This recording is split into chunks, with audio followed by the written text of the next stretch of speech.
Dans le cadre du projet BICOS, bien-être animal, du concept au service de l'élevage, nous allons nous intéresser au bien-être animal avec les différentes parties prenantes et les représentations autour de la question du bien-être. Le monde de l'élevage est aujourd'hui bousculé sur la manière d'élever les animaux. De nombreuses parties prenantes s'invitent plus que jamais dans un débat sur l'élevage et sur le bien-être des animaux.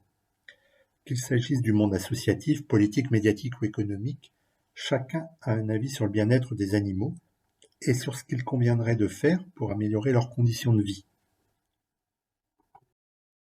Le bien-être animal est un sujet à controverse dans la société. Il s'agit d'une question socialement vive pour laquelle il n'y a pas de réponse unique. Le bien-être suscite des débats contradictoires, parfois vifs, qui mobilisent des représentations, des valeurs individuelles ou collectives.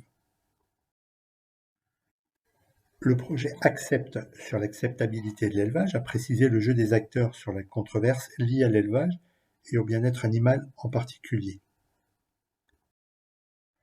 La controverse sur la question du bien-être animal porte à la fois sur sa définition et sur ce qui est acceptable ou non sur les modes d'élevage.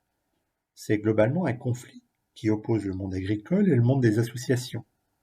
Dans cette controverse, l'enjeu entre les parties prenantes du conflit est de rallier à sa cause le public composé des citoyens, des consommateurs, des décideurs politiques ou encore du monde de l'industrie. D'autres acteurs ont une place essentielle. Les médias, qui permettent de transmettre les arguments publics. Les scientifiques, qui apportent des connaissances pour éclairer le débat. Mais les connaissances apportées sont parfois nouvelles et non stabilisées, telles que des données en éthologie ou sur la conscience animale, et qui peuvent apporter de nouveaux sujets dans le débat. On pourrait ajouter au schéma de Accept le rôle joué par des philosophes et par les sciences humaines de manière plus générale. La question du bien-être animal ne s'appuie pas que sur des sciences du vivant en zootechnie, physiologie ou éthologie. Les sciences humaines, parce qu'elles interrogent le rapport de l'homme à l'animal, occupent une place importante dans le débat. Bien entendu, chacun de ces mondes, qu'il s'agisse du public, du monde associatif, mais aussi du monde agricole, est traversé par une controverse en interne. La première controverse commence déjà par la définition du bien-être animal. On peut reprendre toujours le projet Accept qui souligne 4 conceptions du bien-être animal. La première conception a pour mot-clé la liberté. Avec cette conception qui assimile l'état de bien-être de l'animal à la liberté de mouvement, de choix et l'absence de contraintes physiques. Elle considère que seul l'élevage offrant un accès au plein air aux animaux peut garantir son bien-être. La deuxième conception est la naturalité. Elle correspond à une valorisation de l'expression des comportements naturels de l'animal. Par exemple, ses besoins de se déplacer, les besoins de liens sociaux. Pour l'élevage, il s'agit d'adapter l'environnement d'élevage aux besoins de l'animal idéal. Par exemple, au travers d'un élevage traditionnel avec peu d'animaux, de la litière. Le non-mal-être est l'approche initiale de la protection animale et de la bientraitance. Il s'agit d'une vision rationnelle et légale qui s'appuie sur des indicateurs quantitatifs de performance zootechnique des animaux, sur la réglementation et sur une absence de douleur. Enfin, la quatrième conception est celle des indicateurs. Le bien-être est objectivé. Il correspond à une vision scientifique qui décrit l'état de bien-être de l'animal par des critères quantitatifs et mesurables. Aussi sur des critères basés sur l'animal, tels que l'absence de stress et de blessures. Alors les deux premières conceptions sont surtout celles du grand public, des profanes, qui quand on leur parle de bien-être vont évoquer la question de la liberté des animaux, le plein air, celle des comportements des animaux. Et une partie du monde associatif est aussi sur ces approches. Les conceptions de non-mal-être ou les indicateurs sont dans la sphère professionnelle et scientifique. Alors les éleveurs sont essentiellement dans ces approches. Ces différences de conception sur ce qu'est le bien-être expliquent en partie les difficultés de dialogue entre les parties prenantes du débat, lorsque par exemple des éleveurs évoquent un respect de la réglementation et l'absence de maltraitance, alors que d'autres le jugent sur un accès au plein air des animaux. Le monde de l'élevage est lui aussi traversé par la controverse, et les éleveurs n'ont pas tous le même regard sur l'animal. Les instituts techniques ont dressé en 2007 4 profils d'éleveurs en fonction de leur relation à l'animal. Pour l'animal est au centre de la vie d'éleveur.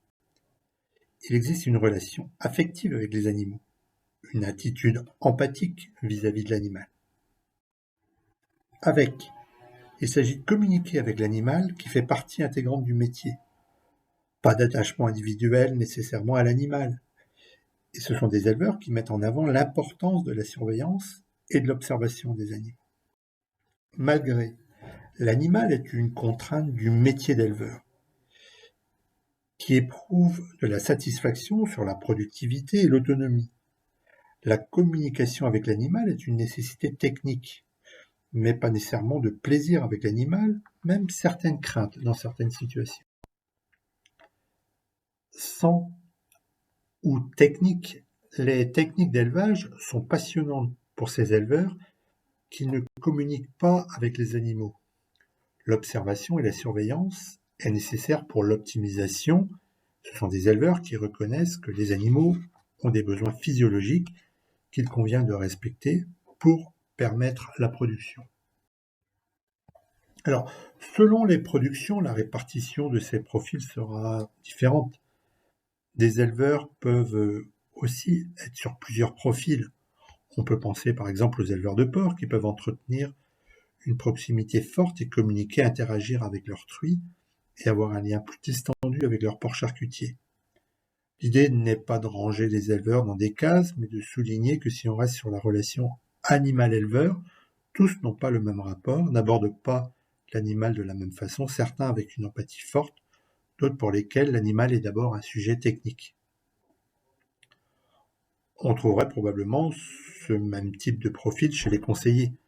Pour certaines branches de la zootechnie, les animaux peuvent être mis en équation pour calculer des besoins alimentaires, des performances de l'élevage, se mesurant dans les chiffres.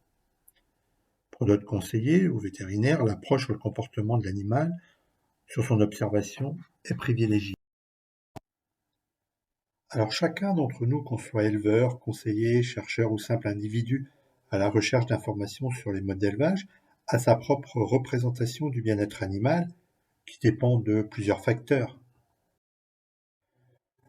De notre expérience d'abord, qui peuvent être bonnes ou mauvaises, comme expérience avec l'animal, qui dépend bien entendu de notre métier, de notre âge, de nos valeurs, c'est-à-dire de la représentation, du rôle ou de la place de l'homme sur Terre. Quelles valeurs morales ou religieuses avons-nous? Quelle place de l'homme vis-à-vis de l'animal? S'agit-il de rapports de dominance ou de possession, par exemple? Ou alors accordons-nous des droits aux animaux? De notre propre relation à l'animal, qui peut être un animal outil ou animal de compagnie, d'une relation qui peut être réelle ou plus virtuelle. Enfin, de nos connaissances qui peuvent être d'ordre professionnel, technique et scientifique sur l'animal. Alors, on évoque ici une question de représentation, c'est-à-dire d'image que l'on se fait d'une situation. Alors, la représentation du bien-être pour les éleveurs n'est pas la même que celle des associations. Mais les membres des associations sont également sincères quand elles disent qu'elles s'occupent de bien-être animal. La différence, c'est que tout le monde ne partage pas les mêmes valeurs, expériences, connaissances et n'a pas la même fibre animalière. Le bien-être animal est sujet à controverse. C'était l'objet du début de nos propos, ce qui amène au débat. Et même au sein d'un groupe qui peut paraître homogène, il y a des divergences de points de vue. Et respecter cette différence, c'est le début du dialogue. Je vous remercie. Donc cette vidéo sur le bien-être animal des parties prenantes des représentations fait partie d'une série de 6 vidéos sur la définition des questions techniques et des enjeux autour du bien-être animal. Ce projet bénéficie d'un soutien financier du ministère de l'Agriculture et de l'Alimentation au travers du CASDAR.